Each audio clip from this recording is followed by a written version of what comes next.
আপনি কি জানেন বাংলাদেশের অন্যতম পরিচিত আদ্দিন হাসপাতাল প্রথমে হাসপাতালই ছিল না।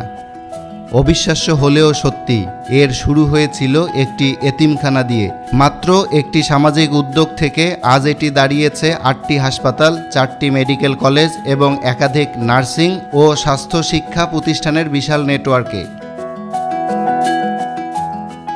গল্পটা শুরু 1980 সালে। যশোরে ব্যবসায়ী শেখ আকিজউদ্দিন আকিজ গ্রুপের প্রতিষ্ঠাতা এবং সমাজসেবী ডাক্তার মোহাম্মদ শরীফ হোসেন মিলে প্রতিষ্ঠা করেন আদ্দিন ফাউন্ডেশন। লক্ষ্য ছিল একটাই, দরিদ্র মানুষের জন্য এমন সেবা গড়ে তোলা যেখানে লাভ নয়, মানুষের কল্যাণই হবে সবচেয়ে বড় বিষয়। প্রথম প্রকল্প ছিল আদ্দিন শিশু নিকেতন, একটি এতিমখানা। এরপর আসে 1985। যশোরের রেল রোড এলাকায় চালু হয় প্রথম আউটডোর চিকিৎসা সেবা।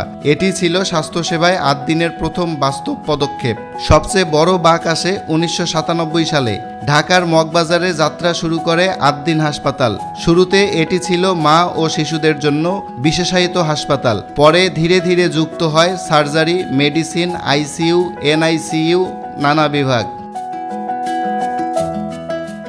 এরপর 1999 সালে কুষ্টিয়ায় নতুন হাসপাতাল, 2003 সালে যশোরে আই হাসপাতাল ও মোবাইল আই কেয়ার কর্মসূচি, 2007 সালে মগবাজারে মহিলা মেডিকেল কলেজের যাত্রা শুরু, আর 2008 সালে সরকারি অনুমোদন পায় সেই মেডিকেল কলেজ। পরে যশোর, কেরানীগঞ্জ, খুলনা ও পোস্তগোলায় একের পর এক হাসপাতাল ও মেডিকেল কলেজ যুক্ত হয়। 2023 সালে চালু হয় আদ্দিন সাকিনা মেডিকেল কলেজ হাসপাতালের নতুন ক্যাম্পাস।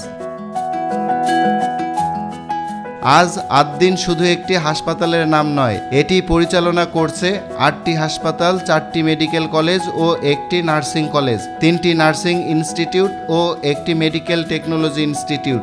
সবচেয়ে বড় বিষয় হলো এই পুরো যাত্রার শুরু হয়েছিল হাসপাতাল বানানোর স্বপ্ন দিয়ে নয়, বরং একজন অসহায় শিশুর জন্য একটি নিরাপদ আশ্রয় গড়ে তোলার স্বপ্ন দিয়ে।